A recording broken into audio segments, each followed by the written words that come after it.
أعوذ بالله من الشيطان الرجيم بسم الله الرحمن الرحيم انشاءالله امید لرم چې تاسو ټول به روغ او جوړ یې. نن به انشاءالله د تور زیړي په باره کې د هیپاټایټس سی په باره کې د بی په باره کې به ټاپک جوړ کو. هیپاټایټس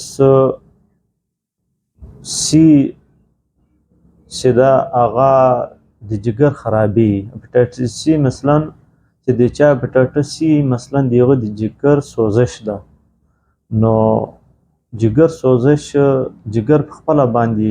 تقریبا 500 کارونه کوي کنه. پیغه کې دوه اهم کارونه دغه دي چې یو خدای وینه جوړوي او پازمه کې د رول مثال ازما کې مدد ورکوي، او بل کار دغه د چې دی وینه فلټر کوي او د زهرجن مادي چې هغه د خارج کوي. نو ډیر نورم ډیر اهم رول د په صورت کې او برل دا دوه ډیر هغه دي. نو دغه لپاره د جګر صحتمند مثال دیغه خیال ساتل دا ډیره لازمي ده. دا ویډیوز بار بار کېدای شي د مثال دا وقفه راځي د دغه وجه دغه د دلته ماته مریضان راځي، نو هغه زه ډیل کوم دغه نه بعد بیا ویډیو شروع کوم. نو زه کوشش کوم ان شاء الله چې تاسو په ساده لفظو کې پوه کم دغه چې خو تاسو کې ګوګل راواړو یوټیوب راواړو نو هر ډاکټر هر ډیر مثال لمانه ششو ډاکټران دي نور مثال تجربه کار دي هغه تاسو ته مثال دیغه لیکچر کتلای شي، خو هغه به دغه ساده لفظو کې نه لکه زی سره تاسو په کوم زه عام مثال د چې تاسو په ساده لفظو کې په کوم چې عام یو انسان هم هغه صحیح په پوي شي کنه. خو برل بیا هم که څوک نه پیدل نو ماته په کومنټ کې ویلای شي، نو ان شاء الله زه نورم پوي کوم. او دا ویډیو چې دا کوم جوړوم دا تاسو کوشش کوئ چې نور ټول ورونو ته شیر کړئ، ځکه دا ویډیو چې زه جوړوم دا ځان لپاره نه جوړوم بلکې دا د تاسو د فائدې لپاره جوړوم.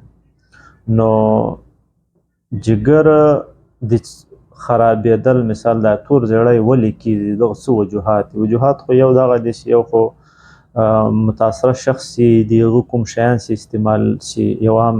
روغ انسان سي استعمال کی لکه دیغه مثال ټوت برش دیغه شیف ماشینز دیغه نه علاوه دیغه کوم سرنج سي استعمال سو سرنج خو باید سي بيخي که د روغ انسان هم استعمال نشي خو خیر دیغه مثال دغه دغه وجوهات دي. سرنج استعمال دیغه د اپریشن کوم سامان یا غي استعمالول، نو دا شی د دغه وجه نه او بعض اوقات کې چاته وینه لګیږي بلډ ترانسفیوژن چې ورته یې نو په یوه کې هغه هیپاټایټس سی مثال منتقل کیږي یو روغ انسان ته. نو د دغه وسراس علامات د دغه علامات د تور زیړي دغه ده چې خدای د نس د پورته حصہ یې ده دلته درد دی په شروع کې خو دغه هیڅ علامات نه ظاهر کیږي کنه. نو سره روغ رمټي مثال هیڅ یو خپل اندازه نه کیږي تر څو پورې هغه ټیسټ ونه کی، خو کله چې دا زیات شي بعض وخت کې لا عمر زیات شي کنه نو بیا دا د نس پورته په حصہ کې دلته درد دی سوجن شي په دغه ځای کې دغه نه بعد تکاوټ په انسان مثال همیشه دغه غواړي چې بس شي پروت یم بعض وخت کې شدید شي نو په کې بیا خوا ګرځوي. نو دغه نه علاوه هم ډیر مثال سواد در پټه شټه درد او ازمه صحیح نه کیږي، ازمه هم صحیح نه راځي. نو دا د علامات دي، دا علامات ډیر زر نه محسوس کیږي داسې لږ کې عمر زیات شي لا تور زیړی زیات شي بیا معلومات کیږي. ها اوس دلته بده کې براسو دا ویډیو کې داسې لږ کې زیاته شي خو دا معلومات ډیر اهم ده چې تاسو ټول دا ویډیو وګورئ کنه. نو په دې کې اوس دلته تور زیړی دوه رقمه ده، یو هپاټایټس بي د سی ده، دغسې خو هپاټایټس ډېر دی، هپاټایټس A B C D E، خو دلته موږ خبره کوو د هپاټایټس بي او سی. نو بي اکثره دلته موږ ته خلک راځي نو هغه یایي چې هپاټایټس بي نقصانده ده که سی، یعنې کوم دواړو کې کوم یو خطرناک ده. د دواړو کار د جګر سوزش، مثال جګر خرابول، که چیرې علاج وشي نو دواړه خطرناک نه دي، او که علاج نه کیږي نو دواړه خطرناک دي. نو بي سي دا فرق یې دا ده، بي سي د عام رطوبت په ذریعه، رطوبت اوس مطلب د ناوړې نه ناوړې ته، مثال د ښځې او د سړي، مثال د ښځې او د سړي پر منځ کې چې کوم تعلقات دي د هغه په ذریعه هم تللی شي. نو تولیه استعمالولو کې هم کیدی شي، داسې نور شیان چې لکه خیر میډیکل فیلډ خو یایې باید د هغه لوښي هم ځان ته شي، خو نه د هغومره هم سخته نه ده، یعنې رطوبت ناوړو ته مثال دی چې هغلې وجې نه هم تللی شي. او هپاټایټس سی چې دا هغه صرف او صرف وینې نه وینې ته ځي. هپاټایټس بي چې دا هغه هم وینې نه وینې سره علاوه د ناوړو په ذریعې، مثال د هغه تولیه او برش او دا شیان د دغه باید چې ځان ته یې، خو سی چې دا هغه صرف او صرف د وینې نه وینې ته منتقل کیدی شي، د هغه نه علاوه په بله څه طریقه نشي منتقل کیدلی. نو دغه کې دا یو لازمي ده چې که د چیرې په یو کور کې د چا تور زیړی هپاټایټس بي وي نو باید چې دا نور د کور وال ټول د تور زیړي ویکسین ولګوي، هپاټایټس بي ویکسین ولګوي. نو د هغه نه مخکې باید چې د ټولو د هپاټایټس بي او د سی ټسټونه وشي. نو که چیرې د یو سړي تور زیړی بي نو هغه ته واکسین نه لګول کیږي، بلکې چې د چا نه هغه ته واکسین لګول کیږي چې هغه ځینې محفوظه شي. او که د یو انسان تور زیړی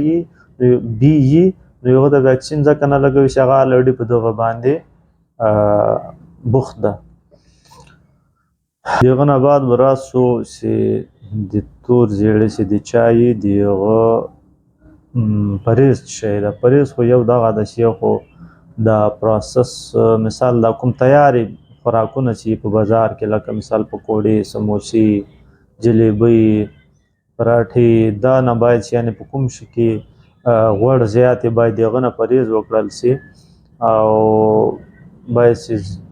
زیاده دا پھل او سبزیانې دا استعمال کړي، غټه غوښه، وریځه، مثلا دا د پروټین وال کوم شیان دي دا باید چې تور زیړی چې د چا یې هغه باید پرهیز وکړي، ځکه د دغو د تور زیړي چې کوم جراثیم دي د دغو خوړلو سره، د دغو پروټین چې په چیش کې زیات دي هغو د خوړلو سره هغه نور طاقتور کیږي. نو علاج یو خو د دغو طریقه کار دغه ده چې یو خو باید د دغه تور زیړي ټسټ وشي، عام هپاټایټس بي سي ورته یایي که نه. که چیرې هپاټایټس بي سي د هغه پازیټیو راغی نو د هغه نه بعد د هغه یو غټ ټسټ کیږي چې هغه پی سي آر ورته یایي که نه. نو باید چې د هغه پی سي آر وشي. نو پی سي آر کې به د ده جراثیم معلوم شي چې د ده وایرل لوډ څومره ده، په زراو کې ده، په لکاو کې ده، څومره ده. نو بیا که چیرې مثال د هغه راشي، مثال جراثیم یې په هغه کې موجوده وي، نو بیا به د ده د تور زیړي د هپاټایټس بي سي دوایي هغه تقریبا 1 کال، بعض وخت کې ډاکټر 2 کال هم ورته یایي چې خوري به. او د سی چې ده هغه 3 نه 19 تر 6 میاشتو پورې خوړل کیږي د هغه دوایي. خو اکثره مریضان د هغه دوایي وخوري، د هغه نه بعد بیا هغه بدپرهیزي هم شروع کړي،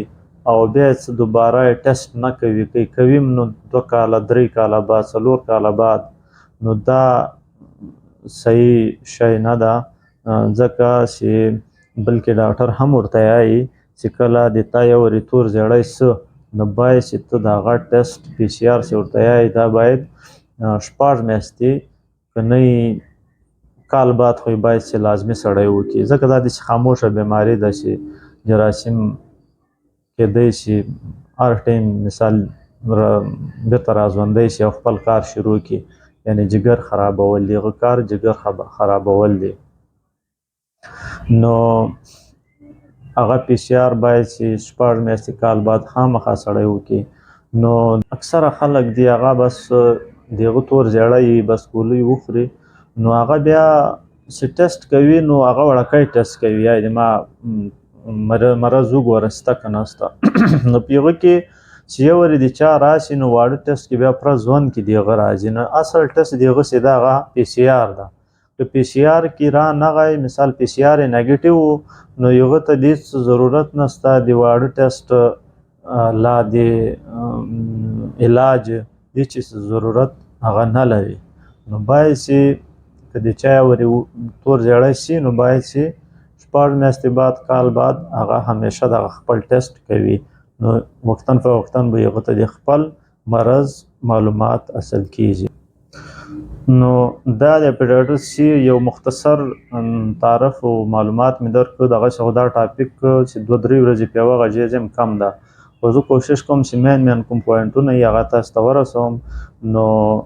دا چینل سبسکرایب کړئ او که تاسو څه مشوره راکوئ نو په کمنټ کې خامخا راکړئ، نو انشاءالله په هغه باندې به عمل وکړو.